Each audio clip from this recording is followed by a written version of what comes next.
This is Optimal Living Daily, episode 1087, Finding Hope in the New Year by Allison Carmen of AllisonCarmen.com.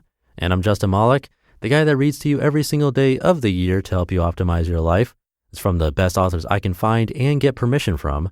And before we get to the post, are you focusing on the most meaningful things in life? Take inspiration from Skagen Watches and Jewelry. Their Danish minimalist designs are guided by less is more, a good daily reminder for all of us. See how they do it at Skagen.com, that's Skagen.com, and get a special discount on your first purchase when you sign up for emails. Again, that's Skagen, Skagen.com. For now, let's get right to it as we optimize your life. Finding Hope in the New Year by Allison Carmen of AllisonCarmen.com. I met a few friends for coffee before the holidays. We usually meet this time of year to catch up and enjoy the cheer of the season. This year, many of my friends were unhappy and bothered by many things that had happened during the past year. One of my friends said, "I feel so hopeless because of the multiple terrorist attacks, California wildfires, losing net neutrality, and the tax bill has finally put me over the edge." As I used to practice tax law, I've been a bit obsessed with the new tax bill, so I immediately jumped into the conversation. I probably got too technical with some of the details, but it was clear to everyone at the table that I was unhappy about the bill. After I was done speaking, my friend turned to me and said, "You sound just like me. You obviously also feel hopeless." I responded that I actually feel more hopeful than ever, which confused her and our other friends. I explained I feel hopeful because the future is uncertain, and that means maybe what is happening can lead to something good. Maybe things can get better, or maybe we can find a way to accept what is happening and still be okay. Even during difficult times, maybe there is something special to experience in the moment. I told them that I have a maybe mindset and there is no reason to abandon hope. I know many people have different opinions about the idea of hope. Some people think hope should not be part of our daily experience, and others believe that hope is the root of our suffering. For instance, in the Taoist philosophy, things are neither good nor bad and everything changes, so hope has no role. In the Buddhist religion, many believe hope is an attachment that leads to suffering because we cling to an outcome in the future that may or may not occur. I've also heard people say hope blinds us to reality and creates inaction and complacency to face the world's problems because we hope tomorrow will be better. I disagree. I believe most of us would find it impossible to get out of bed in the morning without hope. Every business, every investment, every first date, and every other situation we embark on has hope packed into it. It is not hope that causes us emotional pain.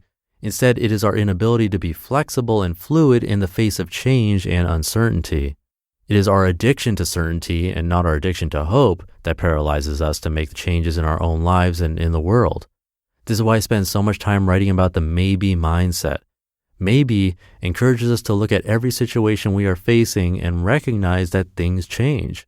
Instead of seeing change as bad, we can view uncertainty as offering endless possibilities, many of which we can't even imagine today. So with a maybe mindset, we can stay hopeful and at the same time recognize life might not go as planned, and that's okay.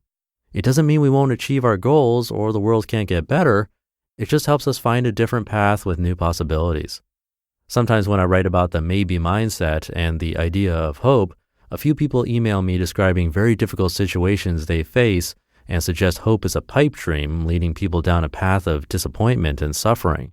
With this in mind, I have met with several notable humanitarians and discussed the idea of hope.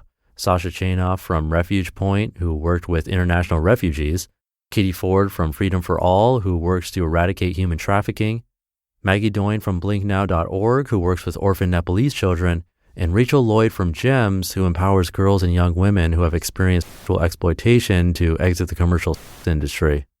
These humanitarians have witnessed tremendous suffering in the United States and in the developing countries in which they work, where often every sign they see points to more death, abuse, and poverty.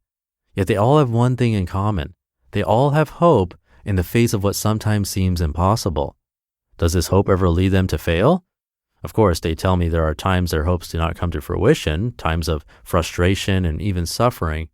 Overwhelmingly, though, they all say hope has led them to have a huge positive impact on individuals and communities that have been abandoned by society. It is hope that gives them the inspiration to continue and never give up. It is their hope that saves lives every day and is a lifeline to continue their work to make the world a better place. Maybe in a philosophical debate, one could tell us to abandon hope, but when you go where people are really suffering, you will find their suffering is not a result of their hope, but of the very real challenges that they face every day. It often takes more courage to have hope than not, because you're being asked to look into the unknown and still believe all things are possible. Sometimes it is only hope that feeds our spirits and launches us to find the strength and power to carry on. If we are hopeful, can bad things still happen in life? Yes, but we must remember good things happen too, and sitting around feeling hopeless doesn't help anybody. Feeling hopeful can help you develop a more open mind, which can help you access more possibilities, making it more likely you will find a resolution to your problems or a new way to live with whatever you face in the new year. I'm not saying we should live in illusion or not accept what is happening today, but the future is uncertain, which creates a wide open playing field for so many possibilities. As Martin Luther King Jr. once said, quote, "Everything that is done in the world is done by hope," end quote.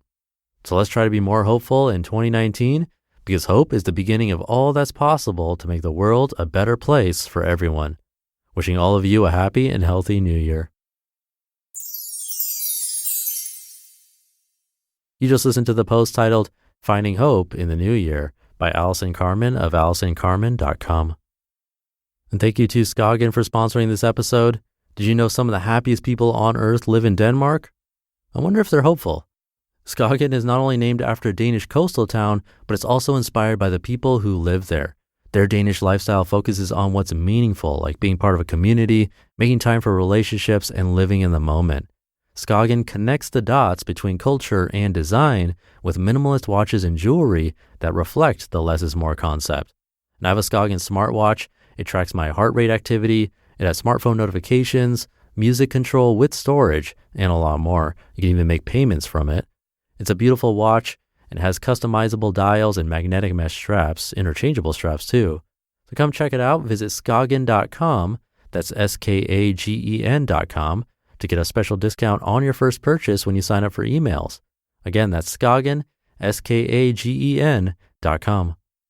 I'll leave it there for today. Hope you're having a great weekend if you're listening in real time. And I'll be back tomorrow reading to you where your optimal life awaits.